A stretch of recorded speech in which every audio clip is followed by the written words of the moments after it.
वाराणसी में all India union bank employees मांगों को लेकर आज पूरे वाराणसी में धरने पर बैठे हैं। बैंक कर्मचारियों का कहना है कि कर्मचारियों का रोटेशन ट्रांसफर पर दायरा पूरे जिले में विस्तारित हो, साथ ही साथ हेड कैशियर के पद पर तैनात सभी कर्मचारियों पर स्थानांतरण पर रोक लगे तथा नए पदों का सृजन हो। यूनियन बैंक कर्मचारियों द्वारा पुरजोर विरोध किया जा रहा है। यूनियन बैंक कर्मचारियों द्वारा आगाह किया जाता है कि अगर उनकी मांगे नहीं मानी गई तो 29 जनवरी 2021 से अखिल भारतीय अनिश्चितकाल के लिए हड़ताल पर चले जाएंगे। हम शिवनाथ यादव, बैंक कर्मचारियों का आज एक धरना हो रहा है जो मैं बेफी की तरफ से हूँ। ये धरना यूनियन बैंक में कार्यरत 5 ऑल इंडिया ऑर्गेनाइजेशंस का है।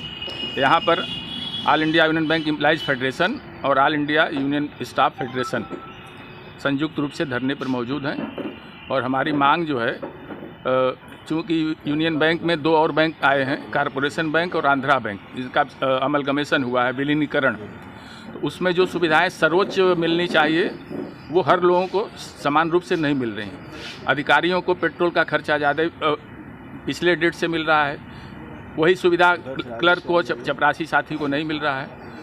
बहुत सी विषमताएँ हैं। जो पुरानी पॉलिसी थी ट्रांसफ़र पॉलिसी, उसको रद्द कर दिया गया है। वो ट्रांसफ़र छोटे से दायरे को बढ़ा दिया गया, बहुत दूर तक किया जा सकता है।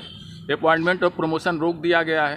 तो ये सब तमाम हमारे समस्याएं हैं जिसके खिलाफ मैनेजमेंट से बात होती है, वो सुनने को तैयार नहीं है।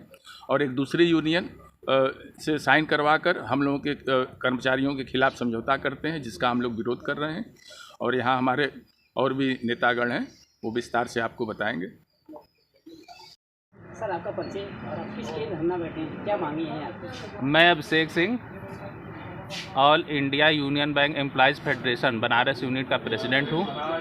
हम लोग का ये जो धरना हो रहा है, ये joint forum of union bank के तहत हो रहा है। हमारी जो डिमांड है वो ये है कि 1 अप्रैल 2020 से तीनों बैंक का जो मर्जर हुआ, कॉरपोरेशन बैंक, आंध्रा बैंक और यूनियन बैंक, उसमें से जो सबसे बढ़िया पॉलिसी थी स्टाफ की, उसको लागू करने का था।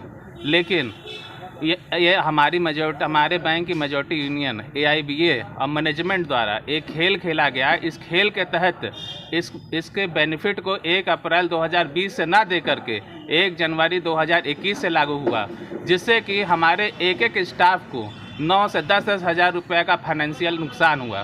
पहला चीज़। दूसरा चीज़ ये कि हमारे बैंक में जो भी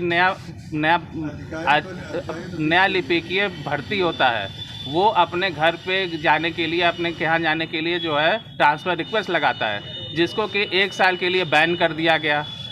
हेड कैशियर जो हमारे बैंक में होता था, वो अपने स्टेट में कहीं के लिए भी ट्रांसफ़र रिक्वेस्ट लगा सकता था, लेकिन उसको जो है लगाने के लिए रोक दिया गया। चौथी चीज़ ये है कि हमारे के यहाँ जो पार्ट टाइम स्वीपर है, उसको फुल हाउस स्वीपर नहीं बनाया गया, जिसको कि फुल हाउस स्वीपर बनाया जाए। पांचवी चीज़ ये है कि जो फ्रिंज बेनिफिट है, किसी को ज़्यादा मिल रहा है, किसी को कम मिल रहा है। जब सारे लिपिकी एक ही संवर्ग के हैं तो उनको जो है फ्रिंज बेनिफिट एक ही तरह का मिले, किसी को ज़्यादा ना मिले, किसी को कम ना मिले। ये है 7वीं।